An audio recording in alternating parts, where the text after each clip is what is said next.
A integração e a hermenêutica jurídica são dois temas que se complementam e que dizem respeito a uma pergunta essencial da prática do direito. Como o operador do direito deve proceder diante de uma norma a ser aplicada ou diante da ausência de uma norma para um caso concreto? Hermenêutica é a ciência da interpretação das normas. Integração é o conjunto de técnicas usadas para preencher os espaços vazios deixados pelo legislador. São temas distintos, mas profundamente relacionados.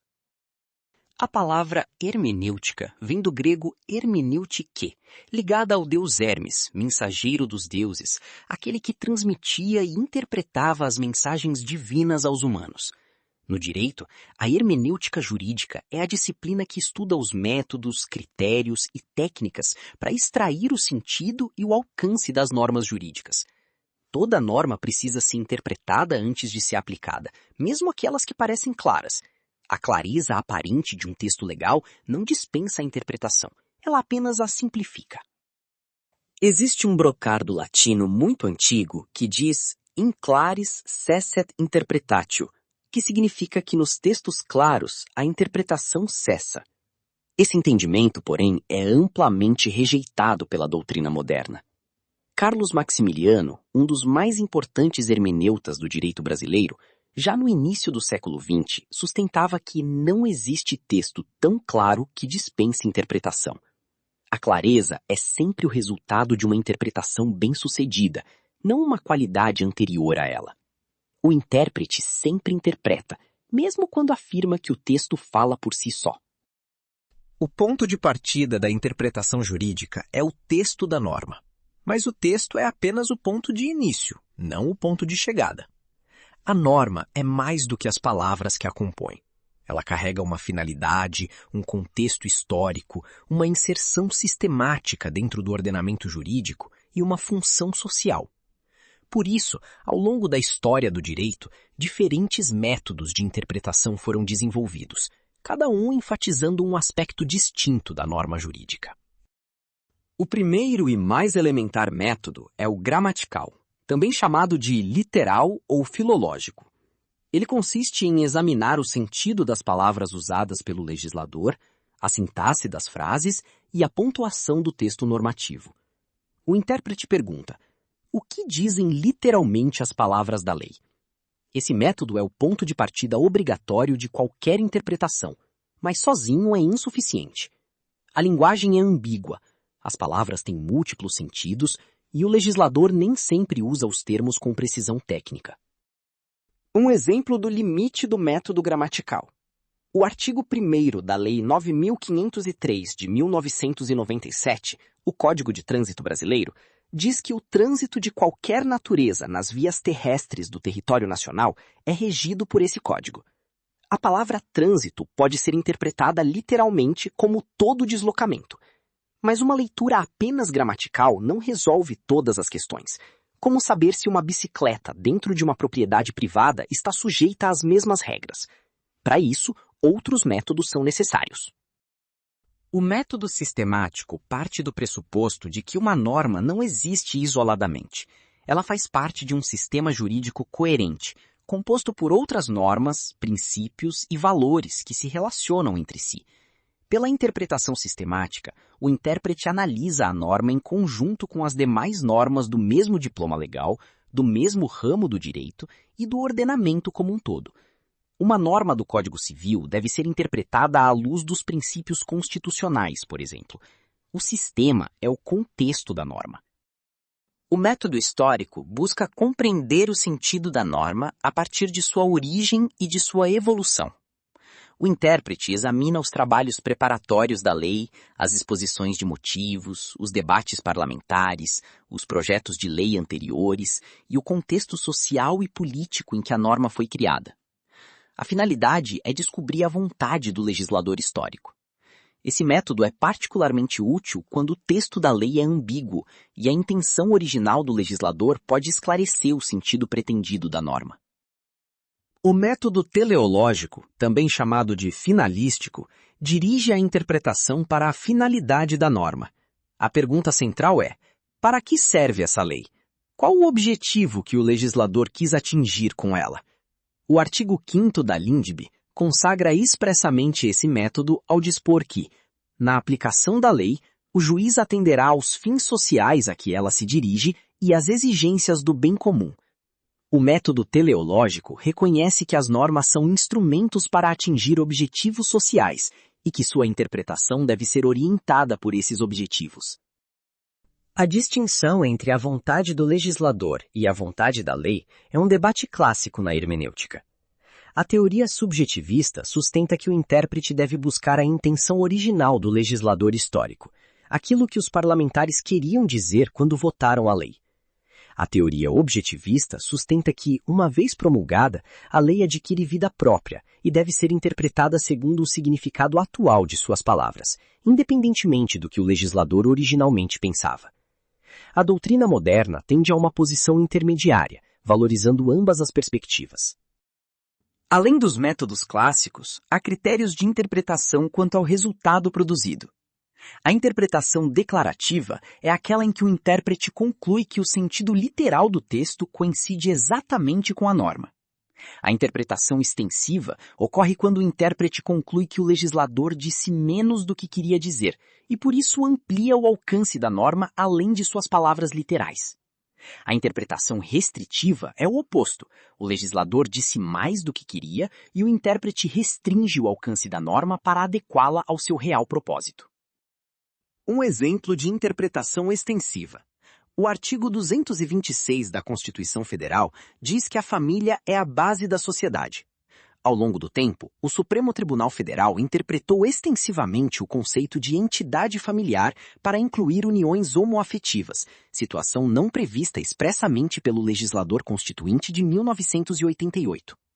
O STF concluiu que a proteção constitucional à família deve alcançar todos os arranjos familiares estáveis, afetivos e duradouros, independentemente do sexo dos parceiros.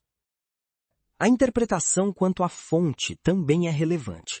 A interpretação autêntica é aquela realizada pelo próprio legislador, por meio de uma lei interpretativa que esclarece o sentido de outra lei anterior. A interpretação judicial é a feita pelos tribunais, ao aplicar a norma a casos concretos. A interpretação doutrinária é aquela produzida pelos estudiosos do direito, nos livros, artigos e pareceres acadêmicos. Cada uma dessas formas de interpretação tem peso diferente no sistema jurídico, sendo a judicial a de maior efeito prático imediato para as partes. Passando à integração jurídica, o ponto de partida é o fenômeno das lacunas. Lacuna jurídica é a ausência de norma aplicável a determinado caso concreto. O direito não admite o non licet, expressão latina que significa que o juiz não pode deixar de decidir por ausência de lei. O artigo 4º da LINDB determina que, quando a lei for omissa, o juiz decidirá o caso de acordo com a analogia, os costumes e os princípios gerais de direito. Esses são os 3 instrumentos clássicos de integração do ordenamento jurídico brasileiro. A lacuna não significa que o ordenamento jurídico é incompleto em termos de valores ou princípios. Significa apenas que não há uma norma específica e expressa para aquele caso. Norberto Bobbio, importante filósofo do direito italiano, distinguia lacunas reais de lacunas aparentes. A lacuna aparente ocorre quando parece que falta norma, mas na verdade existe uma norma aplicável que o intérprete não identificou de imediato. A lacuna real é a ausência genuína de regulamentação normativa para determinado fato juridicamente relevante. Se estiver gostando, não esqueça de deixar o like. A analogia é o primeiro instrumento de integração previsto na LINDB e o mais utilizado. Ela consiste em aplicar a um caso não regulado a norma existente para um caso semelhante. O fundamento lógico da analogia é que casos semelhantes devem receber tratamento jurídico semelhante, pois onde há a mesma razão, deve haver o mesmo direito, segundo o brocardo latino ubi iadem ratio, ibi idem jus. A semelhança relevante não é qualquer semelhança superficial, mas uma semelhança essencial entre os fatos e os fundamentos das normas envolvidas. Há 2 tipos de analogia. A analogia legis é a aplicação de uma norma específica a um caso semelhante não previsto. Por exemplo, antes de existir regulamentação específica para contratos eletrônicos no Brasil, os tribunais aplicavam por analogia as normas do Código Civil sobre contratos em geral e sobre contratos de consumo, pois havia semelhança essencial nas relações jurídicas envolvidas. A analogia juris é mais ampla. Extrai-se um princípio geral de um conjunto de normas para aplicá-lo a caso não regulado, sem que haja uma norma específica análoga. A analogia tem um limite importante no direito penal e no direito tributário. Em matéria penal, não se pode usar a analogia para criar crimes ou penas não previstos em lei, pois isso violaria o princípio da legalidade penal, expresso no artigo 5º, inciso 39 da Constituição Federal, que dispõe que não há crime sem lei anterior que o defina, nem pena sem prévia cominação legal. Em direito tributário, o artigo 108 do Código Tributário Nacional permite a analogia, mas ressalva que ela não pode resultar na exigência de tributo não previsto em lei. O costume é o segundo instrumento de integração. Como fonte do direito, o costume já foi amplamente estudado em outros tópicos, mas no contexto da integração, ele aparece como forma de preencher lacunas quando não há lei e não é possível aplicar a analogia. O costume jurídico relevante para fins de integração é aquele que reúne o elemento objetivo, que é a prática reiterada e uniforme, e o elemento subjetivo, que é a convicção de que essa prática é obrigatória. Simples usos sociais ou hábitos sem essa convicção não têm força integrativa. Os princípios gerais de direito são o terceiro e último instrumento de integração previsto na LINDB. São os valores e fundamentos mais amplos que sustentam o ordenamento jurídico, extraídos da tradição jurídica, da razão e da consciência jurídica coletiva. Princípios como o da boa-fé, o do não enriquecimento sem causa, o da vedação ao abuso de direito e o da função social dos contratos são exemplos de princípios gerais que podem ser utilizados para preencher lacunas quando lei e analogia não forem suficientes. A equidade, embora não conste expressamente como um instrumento de integração no artigo 4º da LINDB, é mencionada no artigo 5º como critério de aplicação da lei. A equidade é a adaptação da norma ao caso concreto, buscando a solução mais justa possível diante das circunstâncias específicas do fato. Ela não é sinônimo de arbítrio judicial. O juiz não decide por equidade simplesmente porque acha que a lei é injusta. A equidade é usada como critério de moderação e ajuste, dentro dos limites do que o próprio ordenamento autoriza. A hermenêutica contemporânea avança além dos métodos clássicos e incorpora novas perspectivas, especialmente após a consolidação do neoconstitucionalismo a partir do pós-Segunda Guerra Mundial. O neoconstitucionalismo é uma corrente que enfatiza a força normativa da Constituição, a centralidade dos direitos fundamentais e a necessidade de uma interpretação jurídica que realize valores constitucionais, não apenas que aplique mecanicamente o texto das leis. Nesse contexto, o papel do juiz e do intérprete em geral se amplia significativamente. Ronald Dworkin, jurista norte-americano, foi um dos teóricos mais influentes da hermenêutica contemporânea. Ele criticou o positivismo jurídico de Hart e sustentou que o direito não é apenas um sistema de regras, mas também de princípios que têm peso moral e normativo. Para Dworkin, em casos difíceis, chamados de hard cases, o juiz não tem discricionariedade para criar o direito livremente.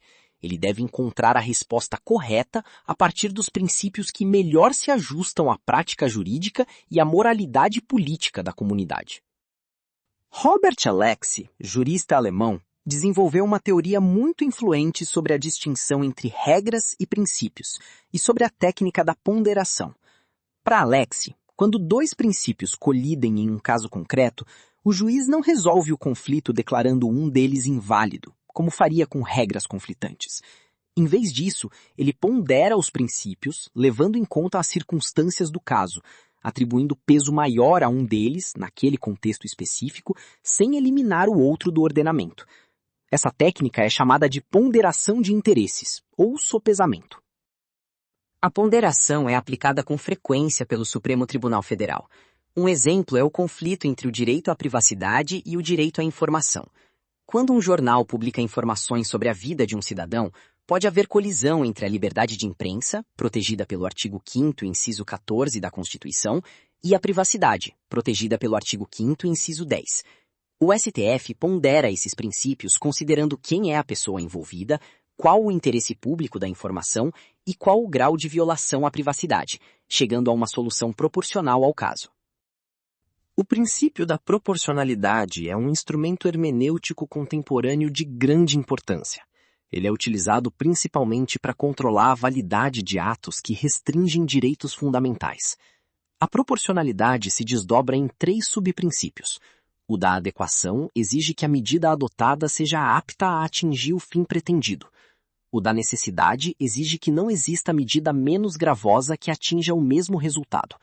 O da proporcionalidade em sentido estrito exige que os benefícios da medida superem os seus custos em termos de direitos restringidos.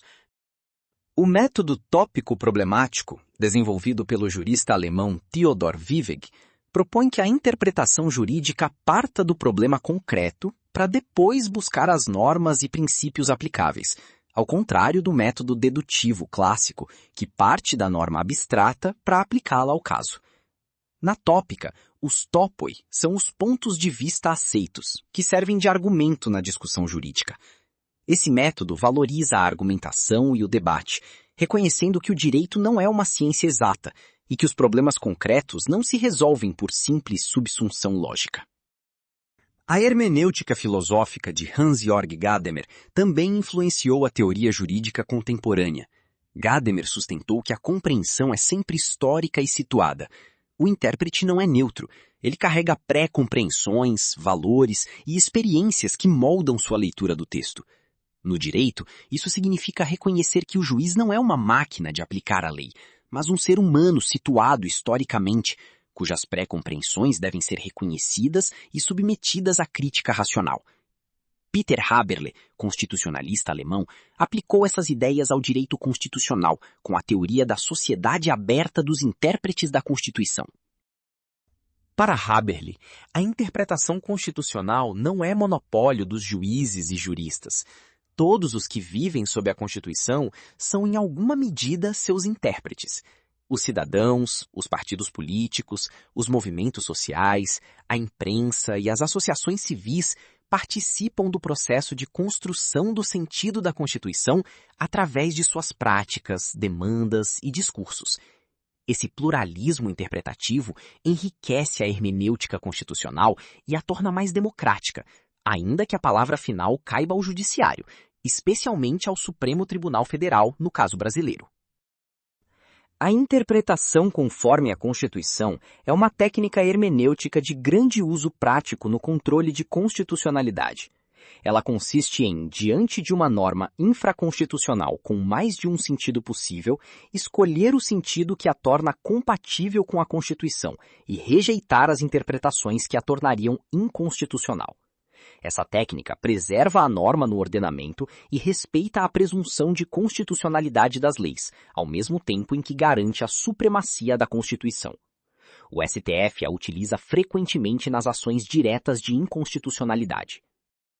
Finalizando, é fundamental compreender que hermenêutica e integração não são atividades mecânicas nem puramente subjetivas. Elas exigem método, fundamentação racional e respeito ao ordenamento jurídico como um todo. O intérprete deve ser coerente, previsível e argumentativamente transparente. A liberdade interpretativa do juiz e dos demais operadores do direito é real, mas tem limites impostos pelo texto, pelo sistema e pelos princípios. O objetivo final de toda interpretação e integração é realizar o direito de forma justa, racional e democraticamente legítima. Obrigado por assistir. Se gostou do conteúdo, deixa um like. Se não for inscrito, inscreva-se.